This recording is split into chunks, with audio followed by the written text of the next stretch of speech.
Welcome, everybody, to Drum Education Live, episode 44. Wow.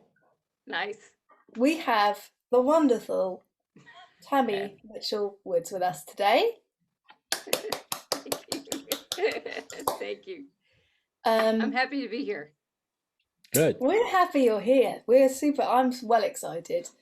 Um, Tammy has created this amazing group called Drummer Girls United on Facebook, and I want to talk all about that.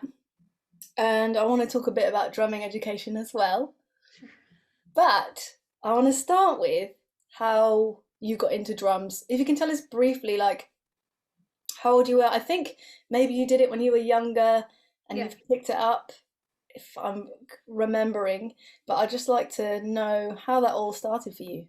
Sure. Yeah, my mom is a pianist. She wanted me to play the piano, so I did that for about a year and I really hated it. It didn't feel, like when you play an instrument and it feels like your instrument, your body will tell you that that's your instrument, and piano was not my instrument.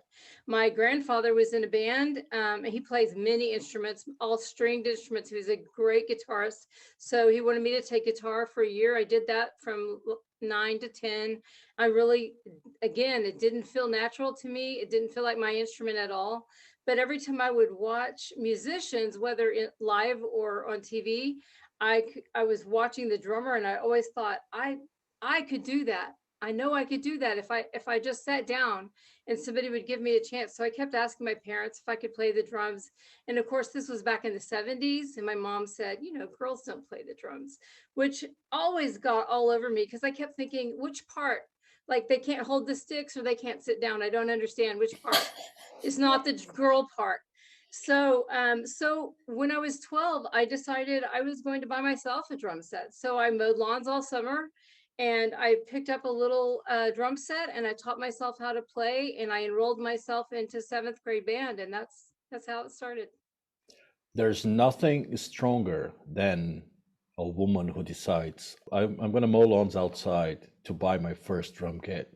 Yeah, That's really that's yeah, exactly. That was kind of my attitude. That's always been my attitude. Just somebody tells me I can't do something, that is exactly how I feel. Just watch me do it. I'll do it. great. Um, Did you have lessons, or it was just like I bought my drum kit and now I'm going to take the no, I actually didn't have lessons. So I enrolled myself into band, and I actually had to lie to get into band because you had to have played the year before to get into this band. And I said, sure, I played. I played the year before. Of course I did. Of course I know how to read drum music. So I just kind of had to watch the guys that were in the drum section. I had to just kind of figure it out what they were doing while the music is in front of me. So I just kind of fell into it. I tried to pick it up as I could, but it wasn't. I'm still not as strong of a drum music reader as I should be because I was never taught how.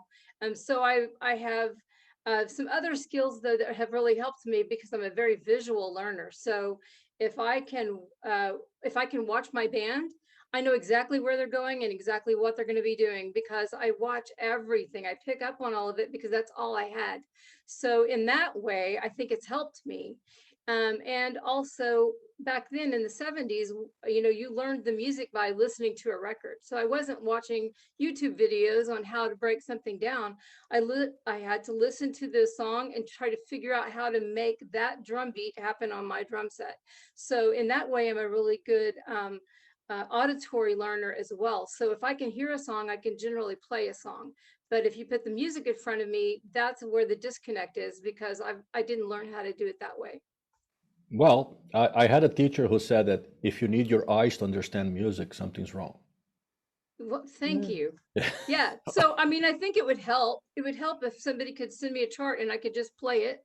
But I've learned some tricks to get through. I don't ever get turned down for gigs because I can't read a chart. I can play the music if they let me hear it. So, Great. Definitely. So I want to ask you about um, drum education sure. and what do you think is missing, if anything, from drum education today? Fun. I think fun is missing. I mean, if you're going to put in thousands of hours into something, you better love it. You know, it better not be like when I was having to practice piano, that was something I dreaded. But when I get to sit down and play drums, my husband has to come in at 10 o'clock at night and said, neighbors, you know, so so it's something that I love to do. And if you love to do something, if I'm teaching somebody and they love being there because they're having fun, but they're learning, then they're going to continue to learn. They're going to continue to love the music, even if their teacher's not there, or even if their mom's not making them practice. That's so important. You have to develop that. I love it because it's good for me. And I love it because when I play, it's good for you. You like to watch me play because I'm having fun. So I think in a little bit that is missing. Next time your husband says at 2 in the morning, neighbors, you tell him, yes, invite them. I'll be glad to play for them. Right. Right. Exactly. So I wanted to ask you about Drummer Girls United. Sure. And from what I understand, you set it up maybe what, 5-6 years ago? Almost 4 years ago. I think it's Oh, 4 years next month, maybe. So when you set it up, Yeah. it was the case of you actually didn't know of any other female drummers until you thought, all right, I'm gonna have a Google, and you found like Annika and Emmanuel Capulet and all these amazing players. And I mean, now it's like what, 6,000 strong? 6,400. And we get members joining every day. There's 6,400 of us. 99 countries are represented in the group. Yeah, but I started out, there was about 8 of us. When I got diagnosed with lupus about 6 years ago, and at that time we really thought I was going to pass away. My lungs were shot. We couldn't get, I wasn't breathing well. And we just kept thinking, well, this may be the thing that takes me out. And my husband said, we don't have a picture of you drumming. We don't have a video of you drumming. That would be kind of tragic. Why don't we start taking videos? Why don't we take some pictures? And so at that point, there was kind of a mind shift for me. And I started looking up female drummers on YouTube. I just wanted to see who's out there, who else is playing. I don't know any female drummers. And so that's how I came across all of these, wonderful drummers. Then I contacted them on Facebook, and we became friends. We started chatting back and forth. So I thought, instead of me individually chatting with Annika, individually chatting with Emmanuel, why don't I just gather the about 8 of us together in one group, and then we could all talk. And so that's all it started out to be, just a place that was convenient for all of us to talk. And then they started inviting people. I started finding more people. Those people started inviting people. And then last year, there was about 1,500 of us, and you've watched it kind of grow because I think you've been with us for a bit. Then I got asked to do the Facebook commercial for International Women's Day, which is last March. And so they flew me to Hollywood and 4 other people, and we shot that commercial over 2 days. And then it came out on March 8th. And then the group went from 1,500 to 5,000 in like a month. And then it's grown to 6,400 now, just continuing to grow, and one big happy family. So that's kind of how it all got started. And So, sorry, go ahead. sorry, I have a part B. Oh, okay. Sorry, I didn't know that. I know. My psychic powers are not on point. That's today. mine. I'm a man. I don't pick up those things. So I guess my question is, from setting it up when you did to now, what is different in your thinking, if anything, about any inequalities within the drumming industry for females? There's a lot more of us than I realized. Even 4 or 5 years ago, when I went to the NAMM show in Anaheim, California, LA, when I would walk around in the percussion section, it's huge, it's so big. But there was not that many women or female drummers sitting down at the kits and playing. There were so many men. but not very many females. But then the last time I went last year, I guess, there was a lot more. So just in the last few years, I've seen a big shift. And then, of course, with this group, there's a lot more people are getting the word out about it. I'm getting members because Dom Famulero is telling people on Modern Drummer or on his Vader Zooms or all of these kinds of things. So lots and lots of more people are finding out about it just because of my connections now in the industry, which I had none before. So this has really opened so many doors in magazine interviews and these kinds of interviews so that more people can find out about us and then they can join in with us, because it's always nice to be with like-minded people, especially people that have this like massive love for their instrument and just want to talk about it, want to be around other people that love it too, and kind of can nerd out about all of our love for our gear and all of this. It's just fun. Cool. And do you have any plans with this group besides just gathering Oh yeah, like-minded people? so many plans. Yeah, last year, well, 2 years ago, I started a clinic for Drummer Girls United. We did our first one. It was here in Tulsa, where I live in Oklahoma. And my plan for last year was to do 4 more, which would have been spread out throughout the United States. LA, probably Austin, probably Nashville, and we were thinking the New York area, maybe Chicago. So we were planning on doing that. Then, of course, COVID came and knocked that down. So hopefully when it's safe for all of us to meet again, that's the plan, is to start taking clinics on the road and start doing clinics, not necessarily me always as one of the clinicians, but to get some of our other wonderful female drummers that are clinicians to do these clinics closer to where they live. And so my hope is that it's closed to the public on Friday night, only open for the drummer girls so that we can just all hang out and just all of us be together.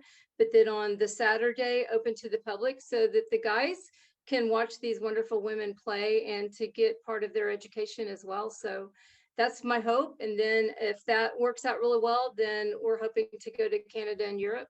And so that's the plan. That's part of the plans for coming up in the future. Excellent. Yeah. Cool. I've got so many questions, really. So I'll just shut up. No. So this is just me being nosy, but Go ahead. I think I saw like there was like a merging of groups on Facebook between, was it the Drumeo women group, is it? And Drummer Girls United, is that? We had talked about that at one time. Drumeo had kind of wanted that. There's a Drumeo Women on the Edge group, a fairly smaller group, about 100, but they're really tight. And then we've got this big group.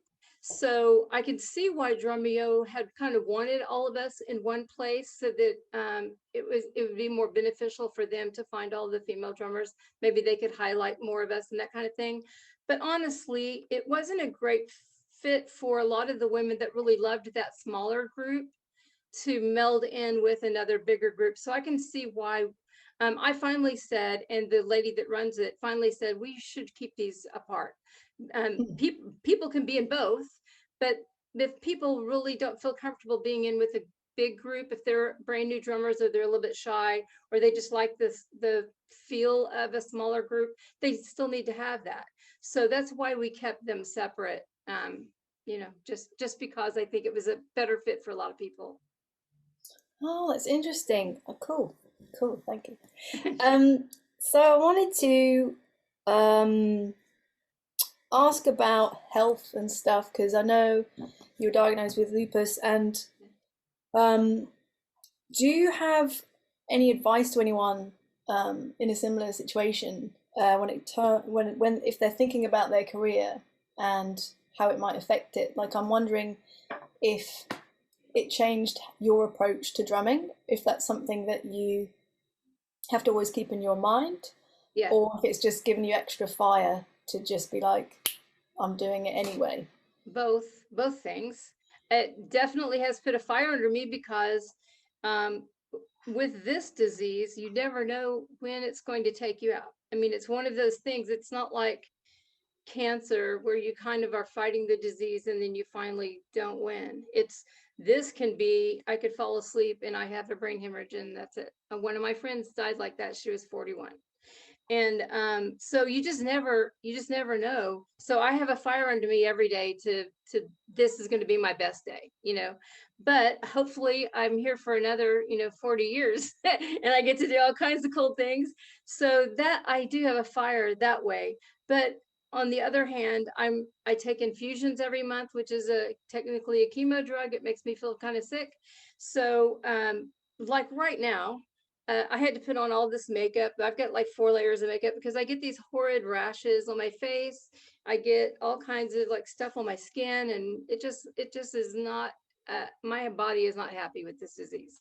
So I have to really rest a lot when this is happening because I'm about a week out until I can take my infusion again. So it just kind of runs out in my body and then I don't have anything left. So I stay in bed a lot. And during this week before, I play, but not nearly as much. I watch a lot. I try to learn by watching other people play instead of more sitting at my kit because I start having breathing problems and I start having other muscle issues and whatever. But after my infusion, I do really good. So I try to get in as much practice and as many rehearsals and I do as many gigs and things like that as I can. But then that week before, I just kind of don't schedule a lot so I can rest. And I kind of know my own body. So if I know that there's some big thing coming up tomorrow, I will literally not move the day before. I'll get up to go to the bathroom, but everything else I do just like I stay as still as I can to kind of keep my energy. And then the next day I'm usually pretty good. So I just have kind of learned that about myself. And everybody has something, right? We all are dealing with little things and you just learn to overcome it. And so those are my little tricks to overcome this little thing. Cool. Let's going back a little bit to the girl drumming thing is so all these years you've played all these many gigs and you've never came across to another woman playing the drums? No. I played from the time I was about 12 until I was about 21. And then I was married and my husband joined the military and we moved and we actually were living on post. So I couldn't have a drum set. And then we moved to Alaska and I got pregnant. And then I got pregnant almost immediately after. So I had babies and I was on post. And so for probably 15 years, I didn't play. I didn't play at all. I didn't own a drum set. And so there was a long time that I didn't play. And so probably my late 30s, I finally told my husband, I'm going to die if I don't play. Because he said I would wake him up at night because I'd be playing in my sleep and it would be moving the bed. He's like, you have to have a drum set.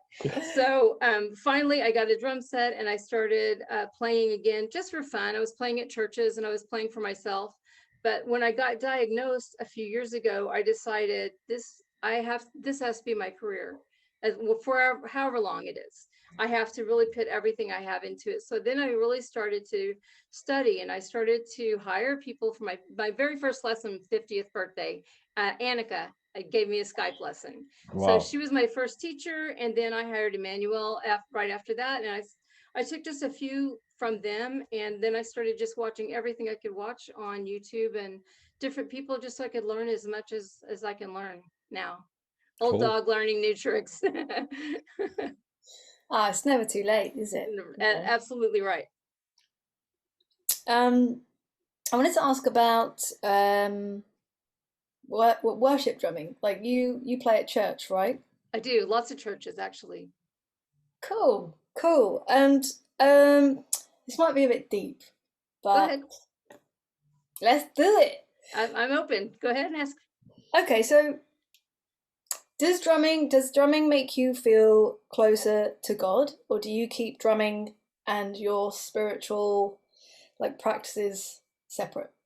No, it's not separate to me because music makes me so happy. And because I'm a person of faith as well, it's just another thing that I could do to worship. It's part of my worship. So it's actually makes me feel closer. Yeah, I think so.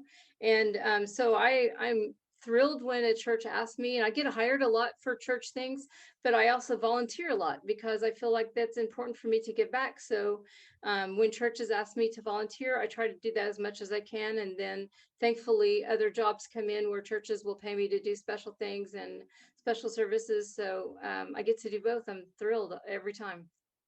Yeah. That's so nice. I love that. Yeah. Keep going, Kara. Okay.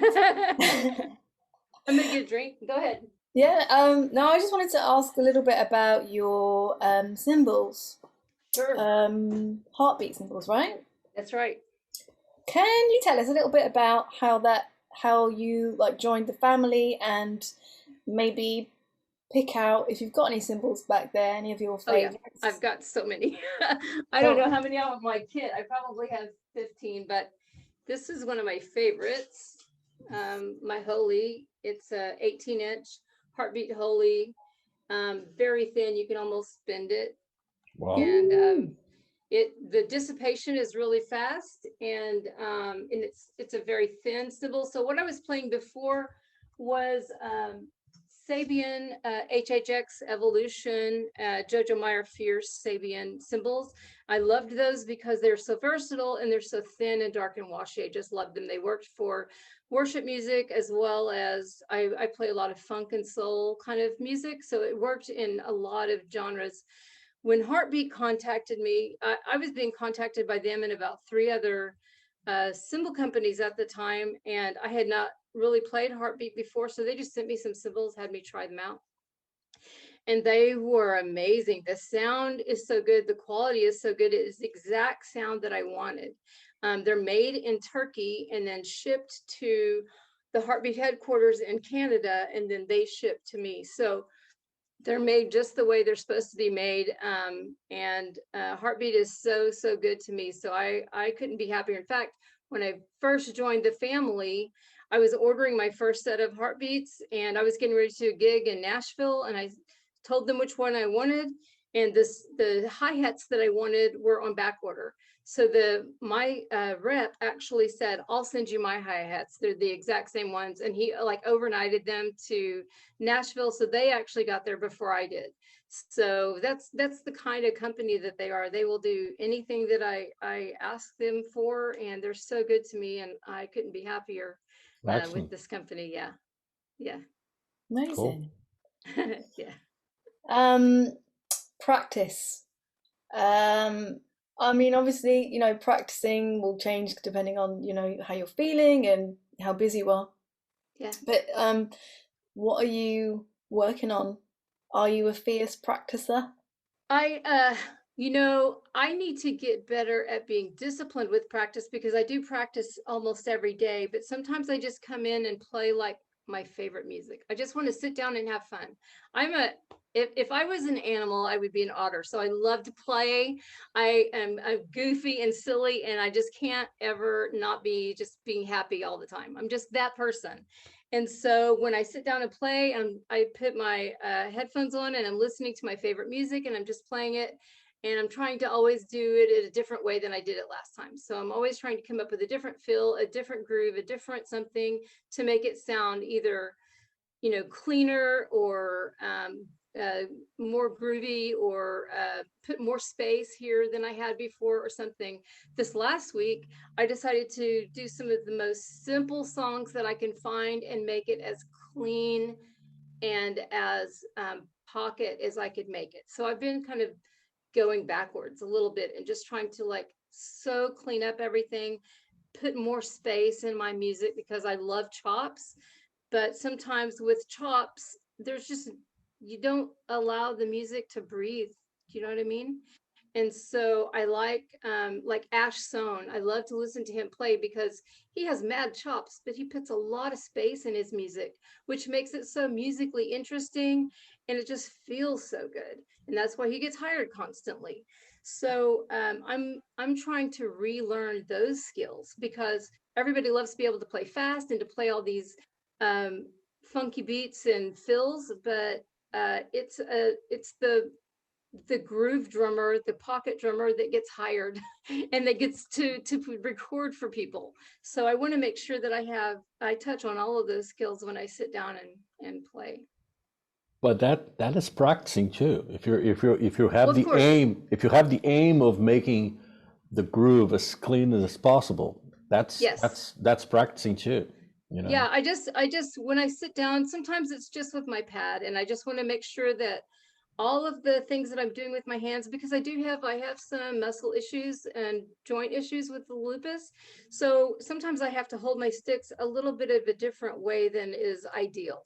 So I have to make sure that I'm not gripping my sticks too hard, and I'm not doing anything that's going to cause long-term damage. And I just want to make sure that everything sounds the same right and left.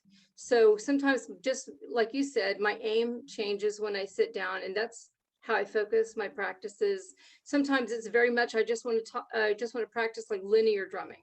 I just want to work on maybe independence, or work on some funky grooves, because we do a lot of improv stuff as people are walking out, and I want to make sure that I'm good with that. So I want to have some things that I can throw out that are different every week for my band. Just those kinds of things. I change my focus when I sit down and play most of the time. Hmm. So I'm interested in what sticks you Oh, use sure. then. Yeah, let me grab, I've got them right here. So this is the company that I went with. They're called Cooper Groove Sticks. I had never heard of them before, out of Chicago. And they have these little grooves cut into them. Can you see that? Hmm. Yeah. They're not deep grooves. And I have posts, I'm pretty transparent on Facebook. So if I'm having a great day, I'll let people know about it. If I'm struggling with my health, I'll let people know about that. But I usually will do something very positive. I put something positive about it. But I was writing about how I was having trouble keeping the sticks in my hands sometimes. And a lot of sticks, you know, people will send me sticks all the time. And most of them are really slick, right? So if your hands get wet, they slide. And so those don't work out well for me because I have such a hard time holding onto the stick anyway.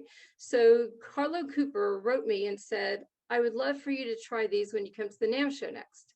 So I said, sure, I'll try them. You know, people send me sticks all the time, and everything was just like, it's not working.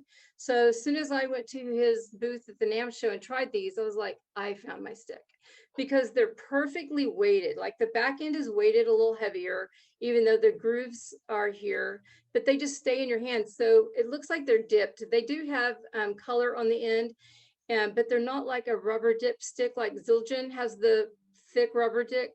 When you play on those for a while, and they will cause friction blisters with the rubber, right? But with this, as your hands get sweaty, it just gets a little bit tacky.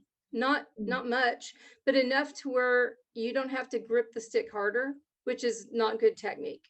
So, and I can feel it when it's slipping, and the grooves kind of remind me to loosen up.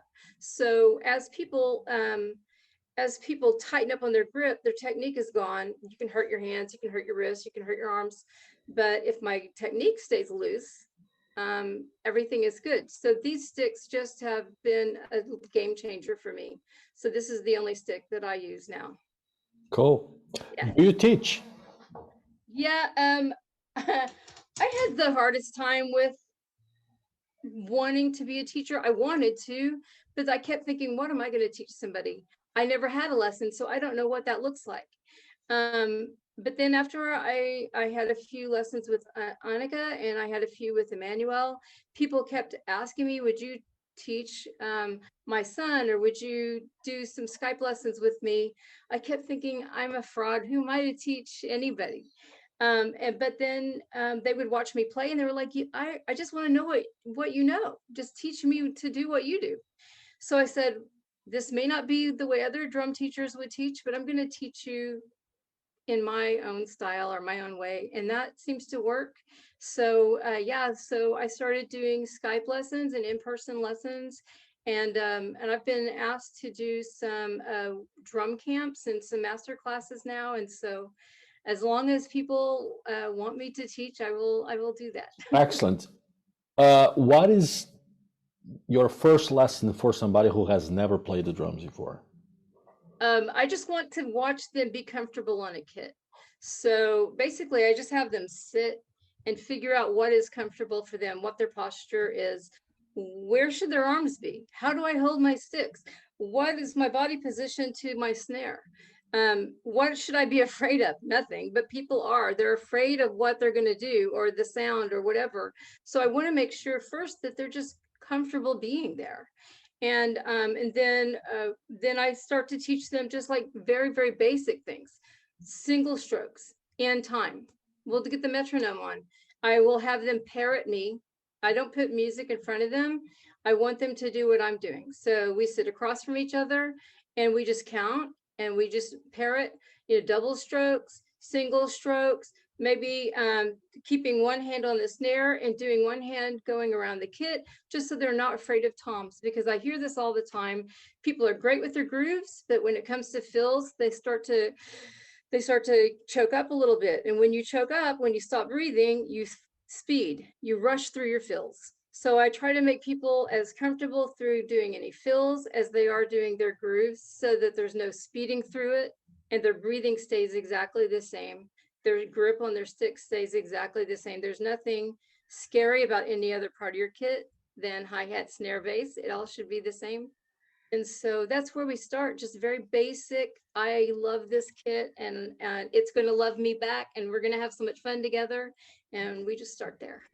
Cool. Love that. I was going to ask you about the camps that you did, because I've seen some brilliant pictures of you and Karen. I can't remember the other lady's Sherry. name. Yeah. Yeah. And would love to know how that all came about, and if you arrange it like, do you do your own set, or are you planning the whole day as all of you three together teaching stuff together? Yeah, actually it's Sherry's camp. Sherry and Karen started the camp. It's called Sisters on the Drums. And they actually hired me to be the guest clinician. So it was my very first camp, actually. I've done a master class before, but this is my first camp. So they basically just did a Zoom with me and said, what would you like to teach? And I said, well, okay, a lot of people just want to be able to listen to a song and learn how to play. And I have a really fast way of how to deconstruct music, because I didn't know how to read it. So I can listen to a song and deconstruct it and play it really quickly, because I'm sent probably 4 sets a week playing with 4 different bands, and I have to memorize it very fast. So I wanted to teach how to deconstruct and reconstruct music very quickly, so that if you're playing on a worship band and they send you 4 songs on Thursday night, you'll have them memorized and ready to go by Sunday, and they don't need to send you a chart. You've got it. So I wanted to teach about that. And then I also wanted to teach the brand new drummers, what do you take to your first gig? What should I take? A lot of people don't know. Should I take my snare? Do I take my pedals? What do I put in my stick bag? What's important to have in my car just as a backup? So I brought a full stick bag and an accessory bag. What do I keep on me, and why do I use these things? So I kind of did a little bit of a product demo, because I'm endorsed by a lot of companies. I wanted to show them why I'm using these products and why they're important. And then the other thing is just how to have fun with music. So we put on, I chose 3 or 4 songs that were just really fun songs. We deconstructed it together. And because I always build a song from the ground up. So the first thing I listen to when I listen to songs, what is the bass drum pattern? If I can learn the bass drum pattern through the intro, then through the verse, then through a bridge, then through the chorus, the outro, then you can layer, where's the snare, where's the hi-hat, where are the accents, what's the dynamics, everything layers on top of that. But you have to have the bass drum groove. That's usually the hook of the song, right? Whatever the bass drum's doing, and it's going to change slightly because there's always patterns. There's maybe a 2-bar pattern or a 4-bar pattern where the bass drum does this, and then it will change that way, maybe in the bridge. So I wanted them to know those things. And then once we deconstructed that fun song, then we all played it together. And the last thing that I taught was how to trade fills, because people are so afraid to do them. So I just threw out a beat, and then I threw out a little 2-bar fill. And then I would play the beat again, and I would have the next person come up with anything. And I just showed them lots of different things, all these tools, anything that you want to do. And then they all went around the room. We all played the same beat, and then each person took a turn doing little fills, whether it was 1 bar, 2 bars.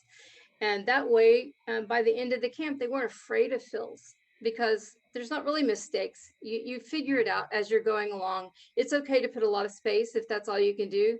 It's okay to fill it up if you can do that.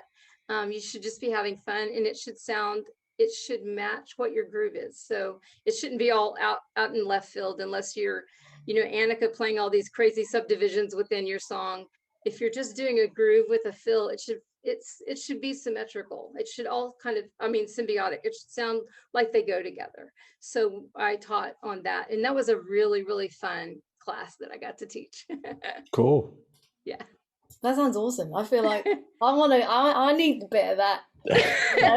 Just because, like, sometimes you don't know what to play sometimes, and I think what you're saying is sometimes I don't know what to play most of the time. Well, we're all there, right? We all do that, and we all tend to have our favorite fills or our go-to things that just come out because they're so comfortable with us. And I try to make myself do things that aren't comfortable, because that's the only way you grow in life, to get out of your comfort zone and do something different. So I'm always trying new things, and I'm trying to get my students to try new things, because it's the only way they're going to be different. You have to jump off the merry-go-round. Do the same thing over and over, you're going to get the same thing. So you have to jump off and do something different to get something different. So that's what we were teaching there. Amen. Yeah, I love it. What would you say to your younger self?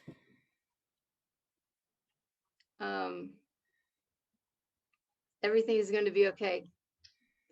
It's all going to be good. There's going to be hard things in life, but none of it is going to be impossible. Nice. And who's your favorite drummer? Oh, that is impossible. I don't know. I don't have.